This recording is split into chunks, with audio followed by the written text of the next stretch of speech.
Sorry, we can talk about the anime forever. Let's play the game. Fight it out, boys. Let's do it. So when I look at fighting games, one of the first things that I'm trying to think about is balancing here. Obviously, off the anime, All Might is the #1 hero. He's the strongest one here.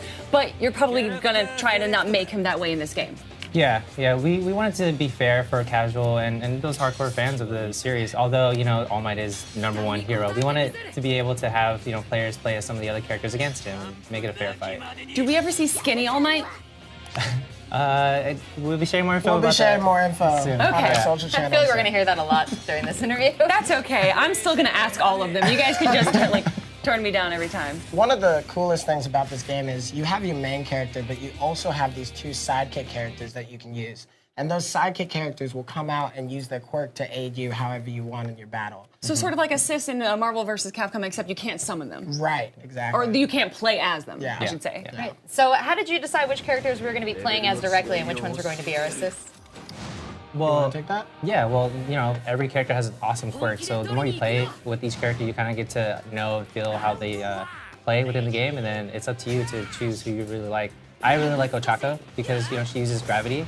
I can pull her in to float Cyrus over here up, so I can continue my combos. I'm not gonna let him do it though. The casual savagery while talking. I know, right? I was like, maybe we should show them a little bit of the gameplay, and then Randy just came in and started attacking. But it's okay. So the 2 psychic characters you have are both darkened, but you see a blue meter underneath it, as if you do attacks, the bar grows and then you can summon them? Exactly. So there's a lot of management going on in how you want your characters to come out. Right now, I just brought in Bakugo, but now because I just brought him in, it's going to take a while for him to recharge again. Yeah, we see these 2 other bars under our fighters are currently out. What are those going to represent and how are we going to use them? So the one with the 1 is basically like a special meter. So you get 3 quirk specials. So one's a light quirk attack, and then one's a second, which is like a bigger, more powerful quirk. But then it also allows like a cutscene like this.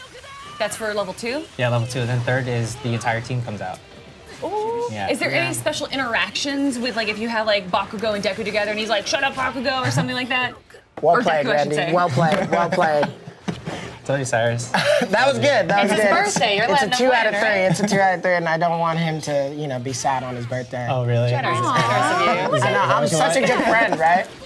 So as I was saying before, is there any special interactions between characters that have ties together? Yeah, so there's also a story mode, which we just announced. With that, you do get some of the cool cutscenes within the show that really let you relive some of the experiences and the relationships between the characters.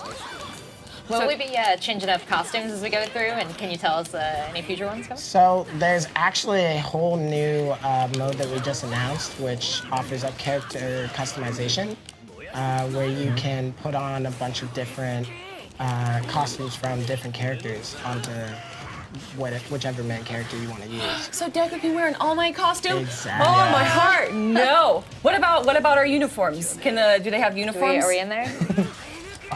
Yeah, they're in there. You guys are focusing so hard on the game. There's clearly a lot at stake here. So as fans of the games yourself, what has been your most joyous thing to kind of notice that is included here?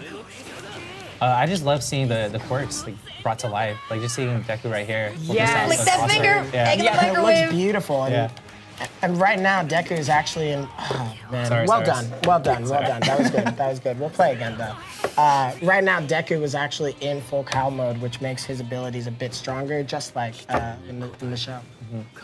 I love it.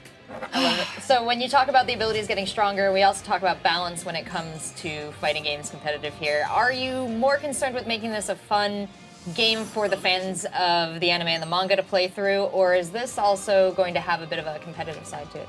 I mean, you can see just from Well, from Randy you and two, I, obviously, there's... we're definitely competitive. There's a lot of fun aspects to this game that make it available for that competition, but we really just want the fans to have fun. Well, beyond competition, for me, it's about the story mode. And you said that this is towards the end of the 2nd season. Is that where the story mode takes place, or is it kind of its own unique story? So that's where the story takes place, and then you get to relive some of the current scenes that's going on right now in season 3. With that, there are some original scenarios in there. We're not going to share too much about that, so we want players to really experience it. But what we can say is that when you jump into this game, you can play the hero side as well as the villain side, which offers you For the story? which Yeah. offers you a whole new. That's legitimate. Well, the whole anime does a really stories to good jump job into. telling both sides of the Yeah, story. yeah, exactly, and we wanted to showcase that in Once Justice as well. I'll play All Might. I'll play All Might. I'll play All Might. How about that? He's my favorite.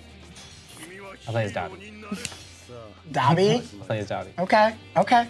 He's pretty cool. He's a fan favorite, honestly. Him and Toga are really well liked by the community.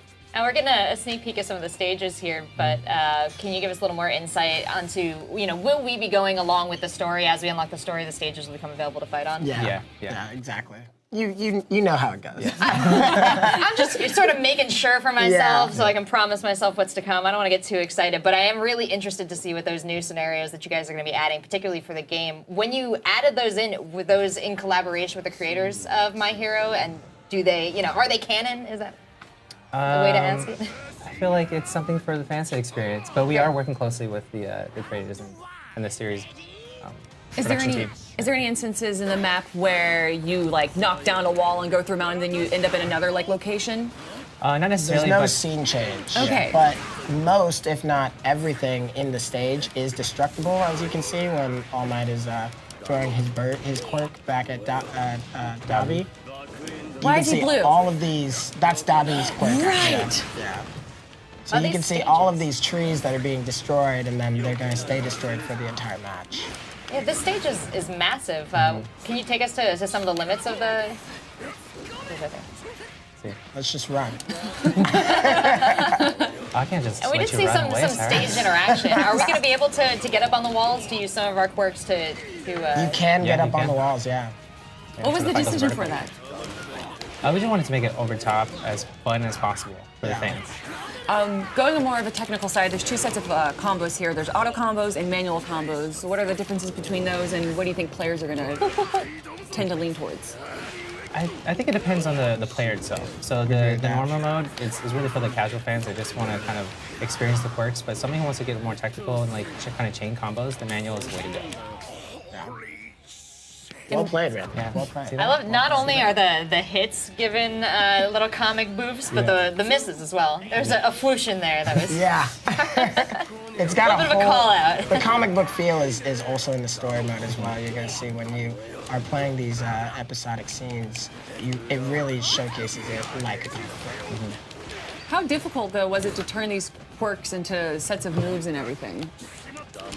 You know what? It's always a good time trying to create something from a kind of a 2D environment and bringing it to life. But I think the developers did a really great job just bringing everything, the cell-shaded animation here. Just Oh no, I missed! I missed! to see. I'm doing it again for the fans. He has the classic It's for the smashes, fans. of course. Oh, you no! got wrecked again! No Detroit Smash for you. What other systems aren't we just seeing right now, like obviously, that are in the game that maybe FGC players would want to know about? So there's a guard break attack, which is pretty cool. As you can see, when Cyrus hits me, he turns like a bright yellow, Right. which means it does a lot more damage than usual, and you're able to kind of fight through attacks. Absolutely. Yeah, conveying that information visually was a huge help to people who are kind of unfamiliar with those minutia of fighting games. Yeah. As I cannot wait for this game to come out. Where can I keep track of it? When's it coming out? And 魂の鼓動かなんつってダークシャドウ正すための犠牲だ生かす価値はない好きにはさせねえぞ遊びましょうか負けるか正義が脆弱さ暴いてやる僕が助けるんだつけようか決着を